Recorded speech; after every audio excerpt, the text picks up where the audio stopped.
Start na tayo. Magandang araw sa atin lahat, mga kababayan.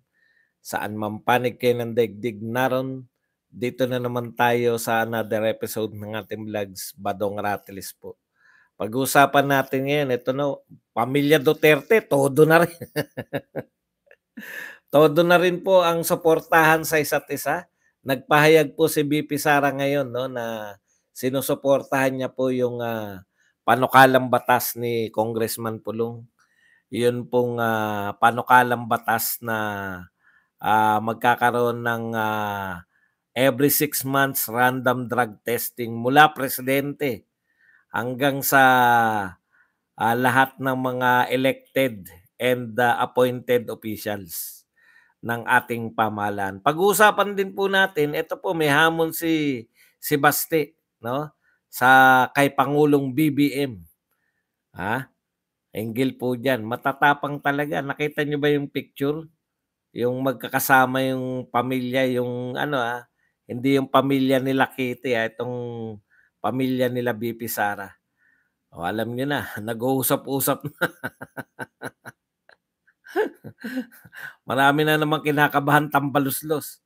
Matakot kayo pag nalaman nyo kung ano yung pinag-uusapan ng pamilya. Ang galing, no? Ang galing nila, no? Isang pamilya lang talaga sila. Kaya na nilang kaya na nila yung buong puwersa ng mga tambaluslos, mga ano pa tawag natin diyan, mga talyanista. Okay. At siyempre, yung pinagmamalaki po, kita niyo naman pang-counter po 'to ni BBM, Sabi naman sa inyo, at least ngayon meron na. Bilib ka talaga rito kay BBM, no? Nakikinig naman, Sabi natin noon, "Huwag kayong sira ng sira. Panay ang sira niyo sa Duterte 'pag malaki niyo yung nagagawa niyo." Ngayon pinagmamalaki po ni Pangulong Marcos yung nagawa ng kanyang administrasyon. Pag-uusapan natin ito no, 2.4 million ang naiahon sa kahirapan. Congratulations. Yan naman nagagawa na may papagadon, di ba? Yan ang administrasyon. Wala po nakakagawa niyan. Milyon-milyon po naiahon sa kahirapan ng gobyernong to. Talagang very good ka. Suriin natin, nakaahon ba talaga sa kahirapan? Minsan matatawa ka na lang rito. Okay. Eto po yung angal po ng tinira na po kasi lalakihan na naman yung budget Dati 500 billion, aabot na yata ng 6 billion, 600 billion yung ayuda. Pumalag na po tong mga magsasaka, no?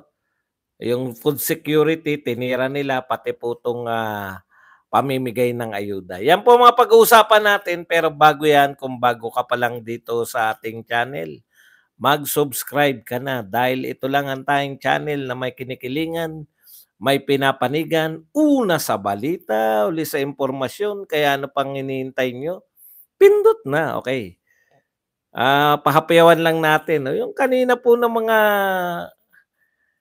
hindi nga sila, sila Matobato nga Ang kiniklaim nila, Matobato ba yon yung Las Cañas?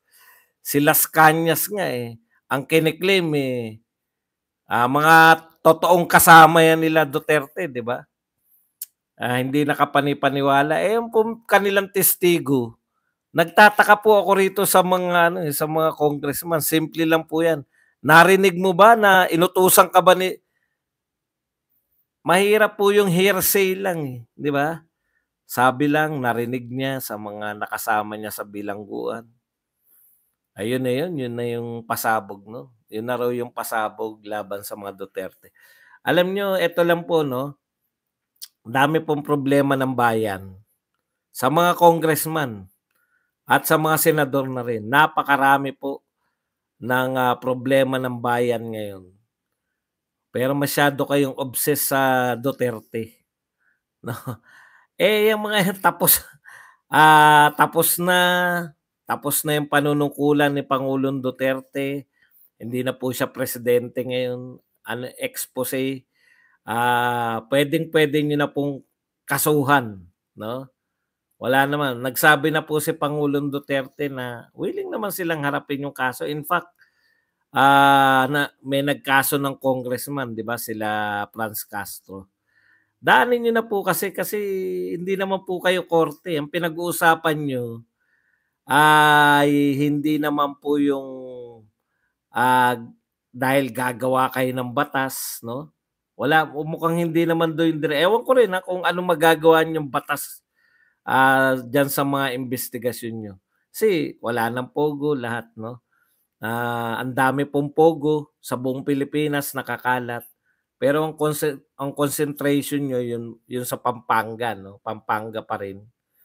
Hindi ko na maintindihan talaga yung tapos eto po, dito kasi kinakailangan na nila magpaliwanag, sa mga media, na bakit parang may obsession lang sila sa mga Duterte. Ayan, 'no. Sabi ni Santa Rosa City Representative Dan Fernandez said the problems up for discussion, illegal activities inside Pogo hubs, etc., started under the term of then President Rodrigo Duterte. Yun yung matindi, no? Yung ini-stress nyo lagi yung under the term of Rodrigo Duterte. Bakit po hindi nyo, kung talagang problema yan, bakit hindi nyo harapin yung ngayon? Kasi ang problema, sinasamahan nyo pa ng propaganda. Si Pangulong Duterte, dinatnan niya na grabe po ang problema natin sa droga. Naawat na po yan, yung ngayong mga sinasabi ninyo, no? Yan pong mga sinasabi nyo na droga-droga ngayon. Malaki na pong nabawas diyan. Yan po siguro yung pagbabalik na lang yan, no? Pagbabalik na uli. Simplihan niyo lang po. Yun yung nakakagalit sa inyo, eh. Nagagalit yung mga Duterte supporter kasi pilit na po. Kung may problema kayo sa Pogo ngayon, lutasin nyo ngayon. Kasi sasabihin nyo lang, nagsimula kasi to, anong gagawin nyo ngayon?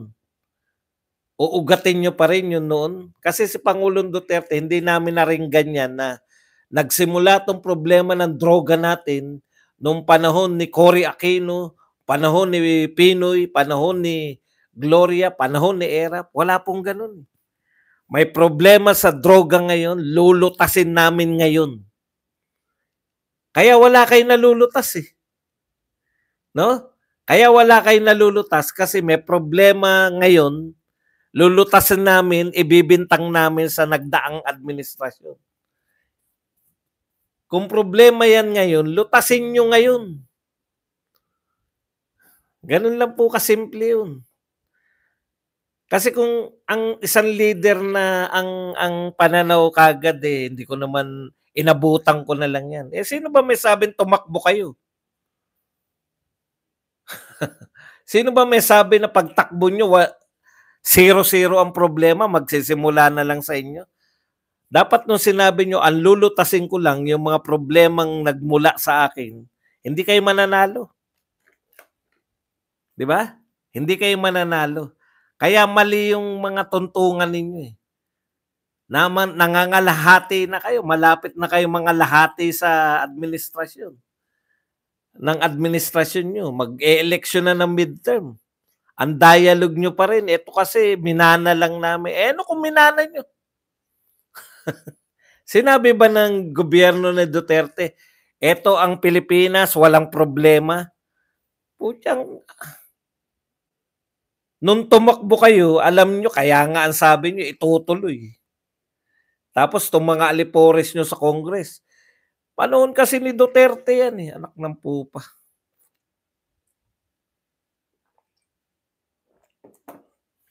Laging panahon ni Duterte. May traffic ngayon. Panahon pa ni Duterte, hindi naman nila nalutas yan. Yun lang palang, nyo, no? Yun lang pala, lahat po ng mamanahin naming problema, hindi po namin lulutasin. Dapat ganun kayo noon nangampanya. Lahat po ng problema dinatnan namin, hindi namin kayang lutasin yan. Kaya iboto nyo po kami para pag may problema pa yan, isisisi namin sa nagdaan. O di dapat nagtapatan tayong ganun. Di ba? Simple lang naman yun. Hindi po namin kayang lutasin ang mga problema dinatnan namin dahil hindi naman kami nagpasim. Putya yung droga, kanino ba nagpasimula? Wala na po nakakaalam. Wala na nakakaalam kung paano po nagsimula yung droga sa Pilipinas. Pero yung matinong presidente, wala po nagkwento na ito ay nagsimula sa panahon ni ganun. Kayo, bakit kayo ugat ng ugat? Wala kayong kayang lutasin eh. No? Wala kayong kayang lutasin. Ang dami pong problema ng Pilipinas. Okay. Ano ang pangunahin? Pangunahin po bang concern ng Pilipino ay Duterte? Dapat ng mga Duterte makulong lihan lahat. Yun po ba sinasabi nila? Hindi po eh. Taas ng bilihin, ha? Paano mapapababa paano mapapababa yung presyo ng bilihin lalo na po ng bigas? O ang natatanggap namin sa inyo, naririnig namin sa pinuno yung mga congressman, imbis na kalutasan sa mga problema, eto po, ang inyong Speaker of the House, ano po mga sinasabi? Basahin natin ha. Ito ang kalutasan sa mga, sabi niya noong April, Romualdez, eyes close to 30 pesos per kilo rice by June. O sabi ni Romualdez, sa June, ano na lang yan, 30 pesos na lang. O malapit na sa 30. Pagdating naman ng May, sabi naman niya, rice below 30 pesos per kilo, possibly by July. Inusog naman. July naman. Pagdating naman ng June, Speaker, sees rice price going down. Ngayon pala, July. Nung dumating yung July, hindi pa rin bumababa ang bigas, sabi naman ni Speaker, sees rice prices going down to 29 to 34 per kilo in August. O yan, matatapos na po August, kalahati na po tayo sa August. September naman. Yan ang leader nyo eh, no? Sinasabi ng tao, wala kaming pakialam. Nagustuhan namin, dapat etong nasa utak nyo eh. Tapos na yung panunungkulan ni Pangulong Duterte. Kung ang purpose ninyo ay pababain yung kanyang kung ang kanyang trust rating and approval rating, tapos na po yun. Hindi nyo na kaya kasi tapos na eh. Alam nga naman sa bagay, ginagawa nga pala yan ng Octa Arts Research. 'Di ba? Yung Octa Arts Dancers Research. Ginawa nga pala yan. Pro Marcos ka ba? Pro Duterte? Yun po ba gusto nyo? Mapababa nyo ngayon yung popularidad ni Pangulong Duterte. Hindi nung panahon niya. Nak ng tinapay.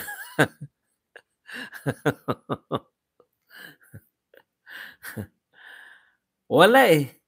No? Walang katuturan. Yan, tuloy-tuloy lang sila. Kung sino-sino po, wala pong epekto. Alam na po namin lahat na ididiin nyo lang yung mga Duterte dyan. Pero ang tunay pong problema, hindi nyo nalulutas. Kung ganyan sana kay kasigasig, no? Sabayan ng pogo. Yung pagdidiin nyo kay Duterte, kasabay ng pogo ng Senado. Kayo naman dyan sa yung yung AJK naman. AJK ngayon po ba yan nagaganap? AJK po ba yan ngayon? Hindi. Nung presidente pa si Digong. Paano po yun? Pag natuklasan nyo po may kasalanan, pabababain nyo sa pagiging presidente? Wala na nga eh. Wala na nga eh. Kasuhan nyo na. Hindi naman kakasuhan. Kasi, ang mga ebidensya nila, sabi ni ganun, Ayaw pala nilang kasuhan kasi may masisira yung ICC. Di ba? Pag kinasuhan kasi nila sa Pilipinas, nire-recognize nila na may umiiral tayo ritong korte. Ayaw nga nila yun eh. Kaya expose lang sila ng expose. Wala po na rin nahihita. Para saan lang yun? Kasi Duterte, pag nasiraan nyo si Tatay Digong, masisira din si BP Sara. Yun, i-connect nyo kay BP Sara. Hindi po, malabo po. No? Malabo po mangyari yun.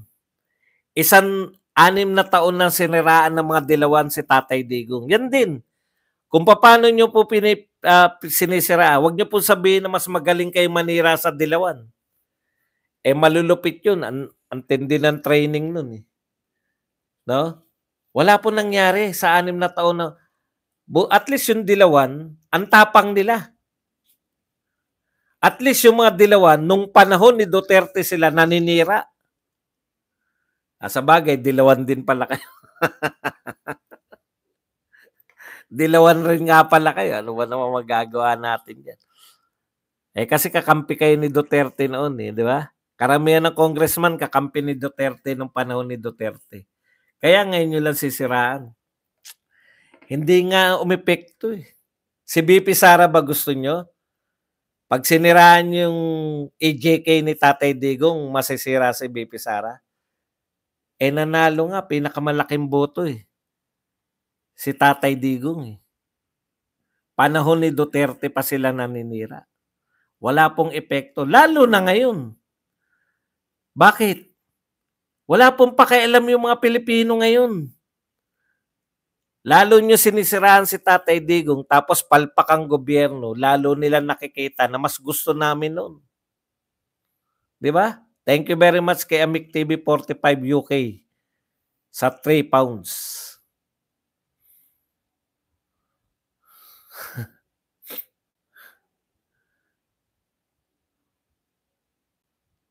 Sira kayo na sira, ang daming kapalpakan ngayon. Hindi nyo imbestigahan nasan yung 5,500. Marami nagtatanong, bakit hindi nyo imbestigahan kung nasan yung 5,500?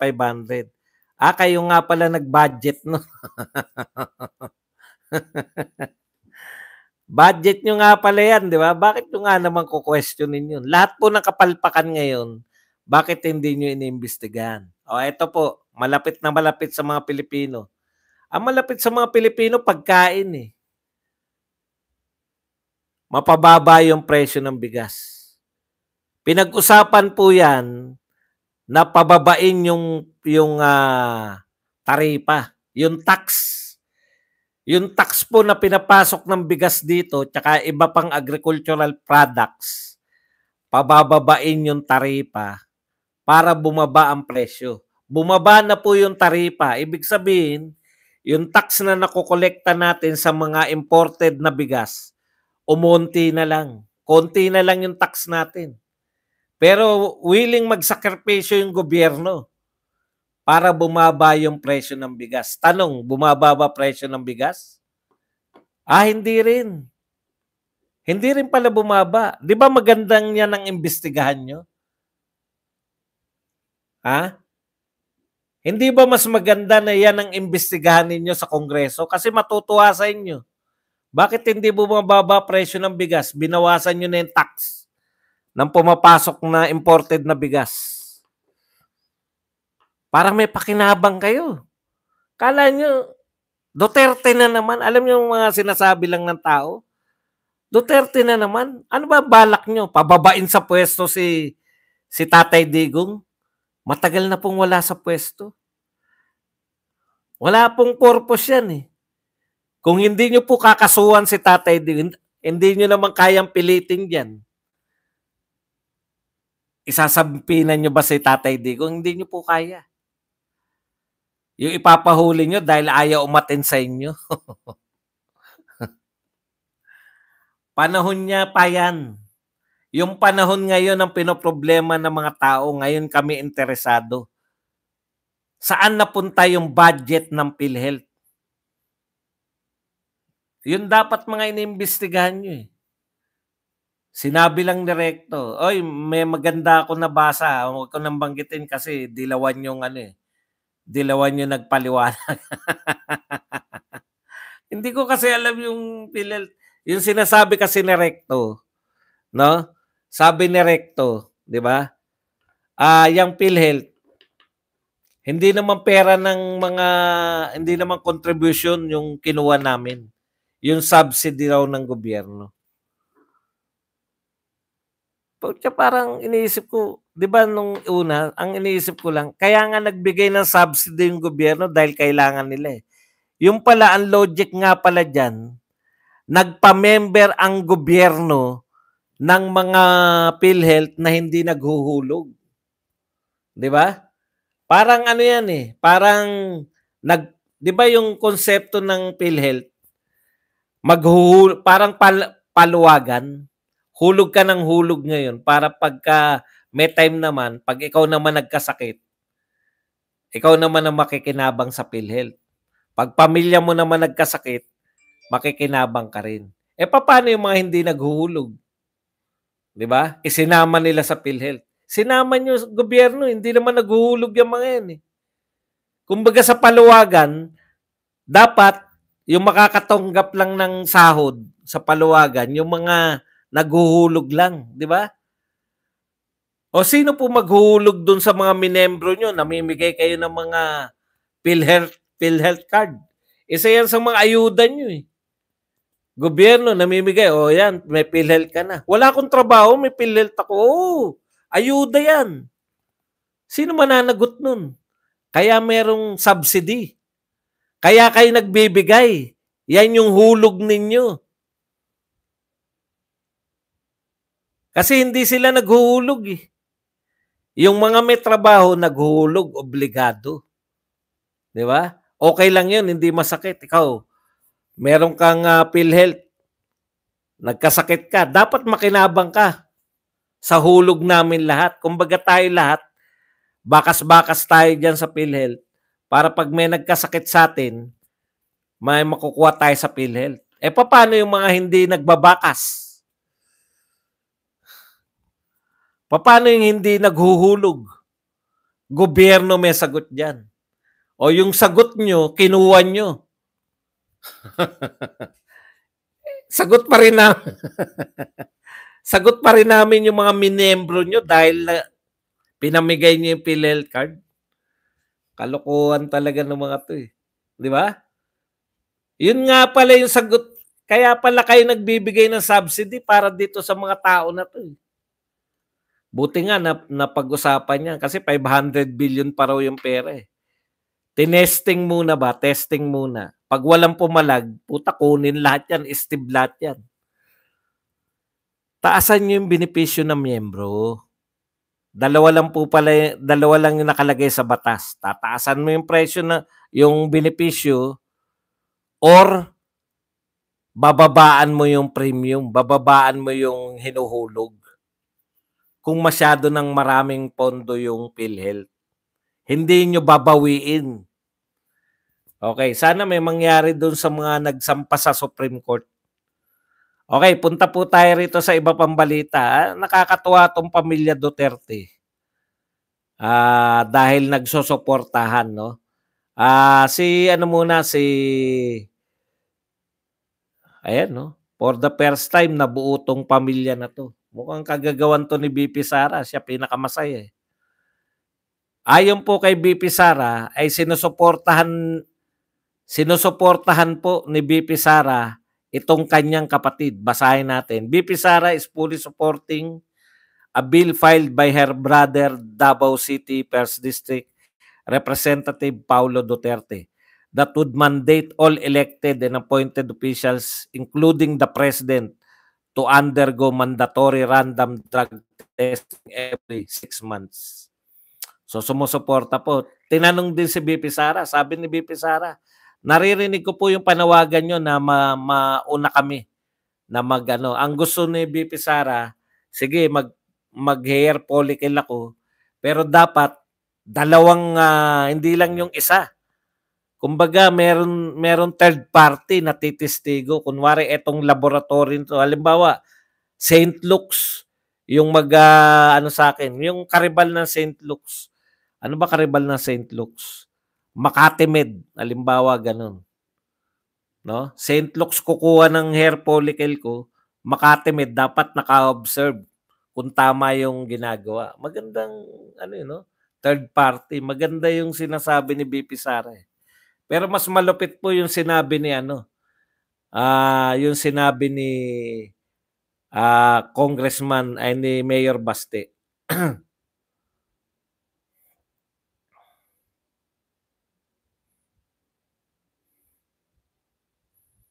Ito po. Buti paglabas ng salita ni Baste.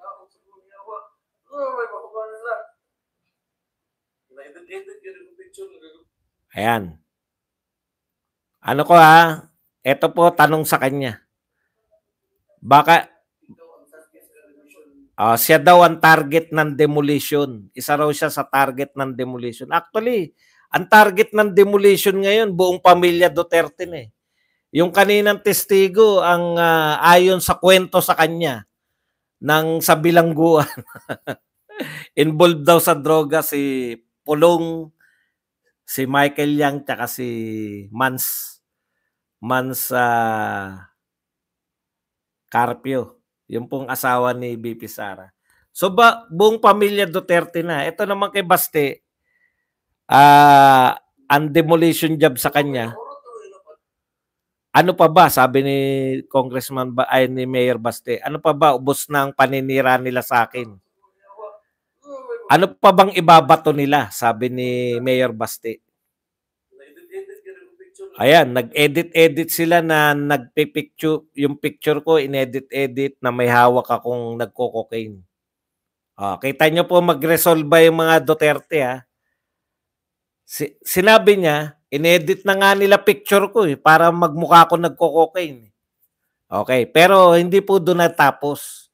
Kasi yung BBM admin sasabihin lang, edit lang yan, deepfake lang yan, tapos na. Di ba? Dapat po hindi ganyan yung pagtatapos. Tignan po ninyo sinabi ni Baste. Inedit na nila picture ko na may hawak akong cocaine. Ano kasunod niya? Naloko na, sabi niya. Okay, andali lang naman yan. No? Andali lang naman sabi ni Baste, andali lang naman yan. Magpa-drug test lang tayo. Di ba?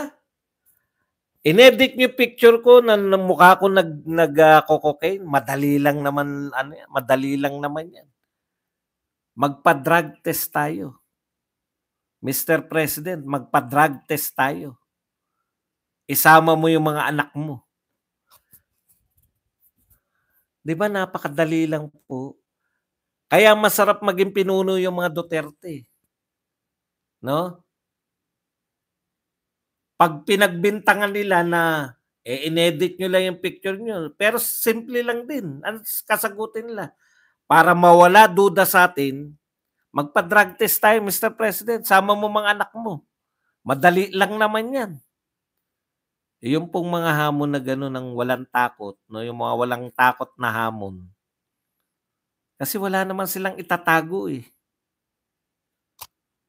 Badong, wala palang tinatago Kung walang kasalanan pala Yung sinasabi mo walang kasalanan, walang tinatago, bakit hindi mo paharapin yung mga amo mo sa ICC? Magkaiba po 'yun. No?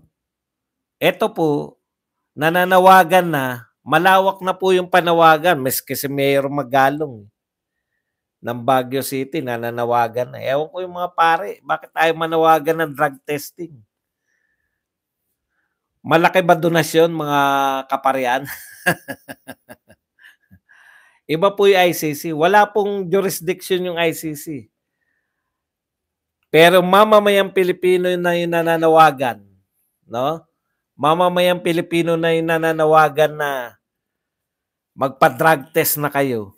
Eh, yan yung pinaglilingkuran niyo. Gusto ng mga Pilipino na makatiyak na yung gobyerno, ano yung sinabi ni VP Sara? May sinabi pa si VP Sara, eh.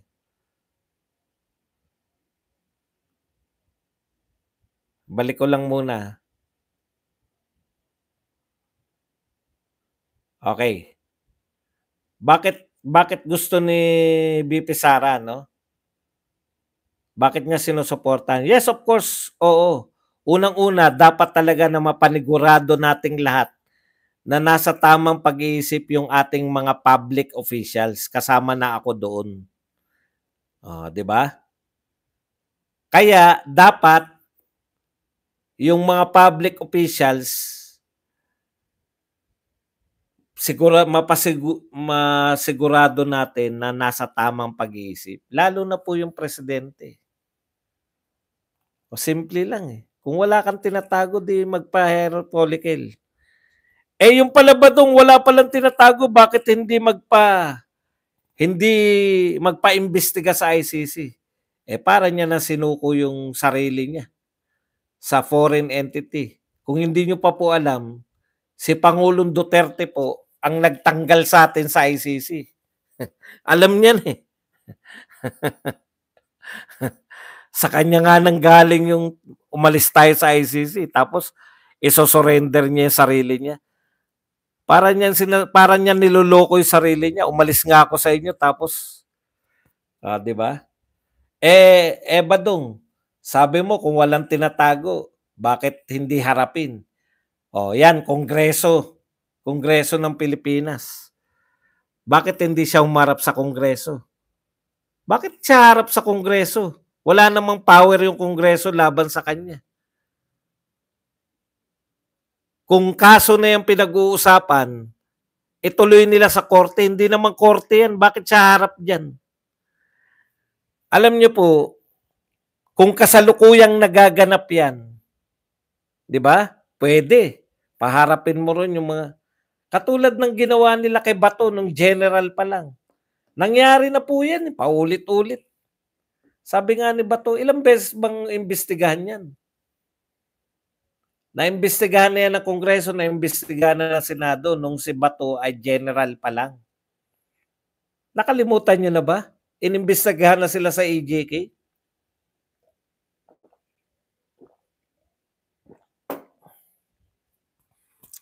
Senador na siya ngayon, imbestigahan nyo na. Wala, unli.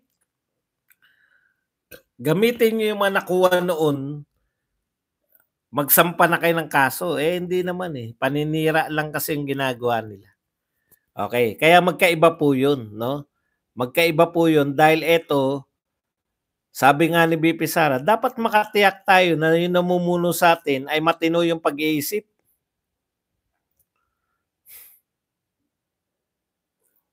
Mamaya na natin tatalakayin to. Ipupunto per punto rin natin tong expose ng di umano ng testigo laban sa mga Duterte. Okay, punta po tayo rin mamayang gabi na yun. Ito naman po, yung congratulations po sa mahal na Pangulo. Mahal na naman kita kasi ikaw lang talaga ang nakakalutas sa kahirapan. Ayon po sa PSA, Philippine Statistics Authority, that the Filipino family of 5 members, ayan. Okay. Dalawa po itong pinupunto rito, no? Ang Pilipino raw po ng miyembro ng 5 pamilya ay kinakailangan lang kumita ng 14,000 per month para po sila matawag na non-poor. Not poor pala. Kaya po, sa basehan na yan, ito po, ang deklarasyon ng PSA din, no? Dumami po ang naiahon sa kahirapan. Napakagaling. Palakpakan po natin. Dati po, ang bilang na mahirap sa Pilipinas ay tumataginting na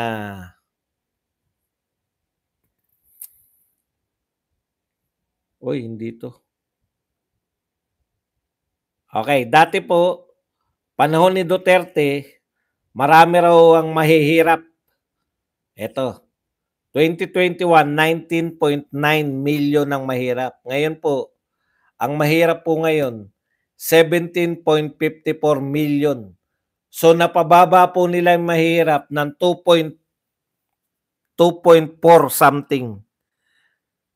2.4 o kulang-kulang 2.4. Galing, no? Ano bang mga ginawa nyo? Bakit nabawasan? Dumabi ba ang trabaho? Tumaas ba ang sweldo? Ang katwiran po nila, dahil dumadami ang may trabaho, isa pa sa katwiran nila, tumataas yung sweldo ng mga manggagawa. Congratulations. Ang problema, nilabas nyo kung bakit hindi pur eh. Ang batayan nila, nauna pa eh. Ang batayan nila kung bakit hindi pur ang mga Pilipino, una, dahil 64 pesos kada tao. Hindi nga, ito nga batayan nila eh.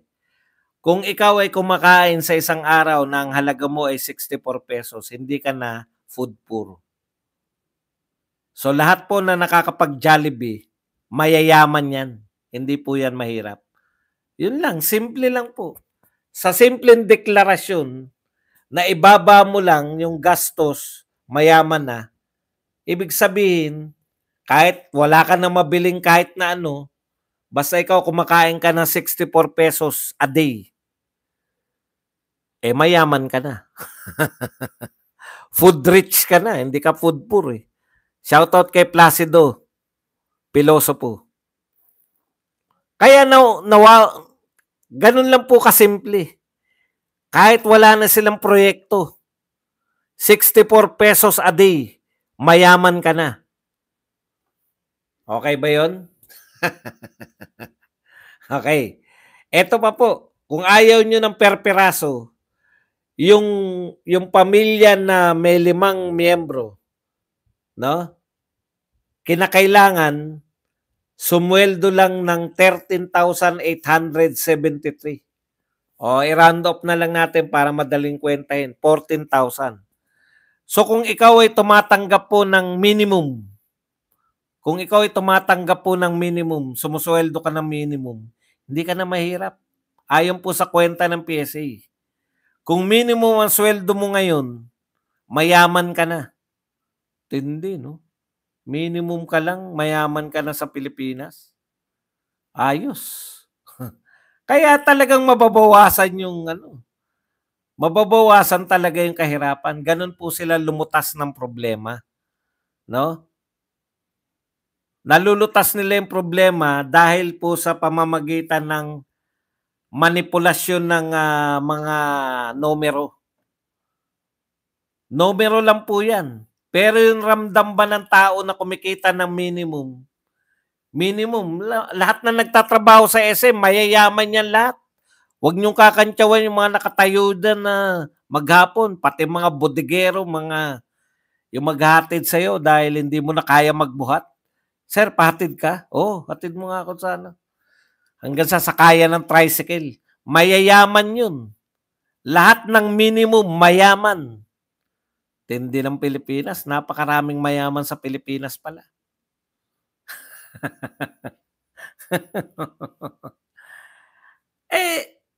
Sa isa lang na nagtatrabaho yun, ha?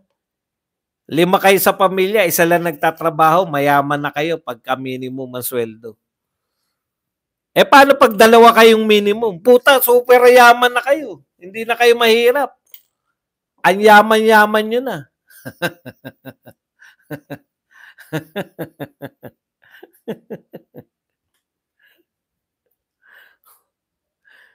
Talaga ba ganun? Yung asawa ko panay ang angal.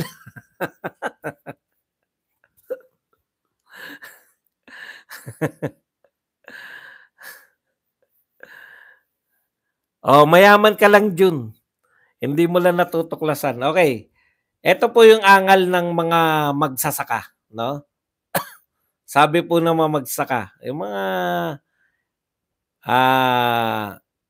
Philippine Federation, legit to.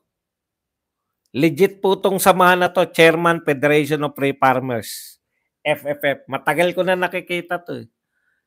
Hindi lang 'to yung mga sikat na mga katulad ng mga kilusang magbubukid ng Pilipinas. Sabi po, lumalaki ang budget sa ayuda, nagiging dole out tuloy at hindi naman productivity enhancing measures 'yan. Pero para sa mga politiko, magandang programa 'yan kasi may utang na loob ang mga kababayan nating naghihirap. Hindi yan sustainable na program para mabawasan ng kahirapan sa ating bansa at ang problema sa food security. There has to be more effective programs in addition to reasonable dole-out programs. Okay, hindi naman nila tinututulan yung dole-out, yung mga ayuda. Pero dapat, no? Dapat meron din silang programa para po sa sa totoong programa para yung hindi po kunwa-kunwari yan kasi ayuda, dole out nga yan eh. Kumbaga ano yung sabi ng mga mangingisda, band-aid solution lang yan eh. Yung totoong para ma-attain natin yung food security, 600 billion ang budget sa ayuda ngayon. Siguro lahat na ng pangangailangan ng magsasaka kung inunan nyo, anong kailangan nyo para makapag-produce tayo ng murang bigas? Para makapagbenta kayo ng murang baboy? Ilibre nyo po kami ng feeds. Kaya na po yan. Anak ng po pa, 1 taon lang ha. Sa susunod na taon, basta ganito kasunduan natin. Ganito. Pananatilihin nyo lang yung presyong ganyan. Di ba ganun dapat?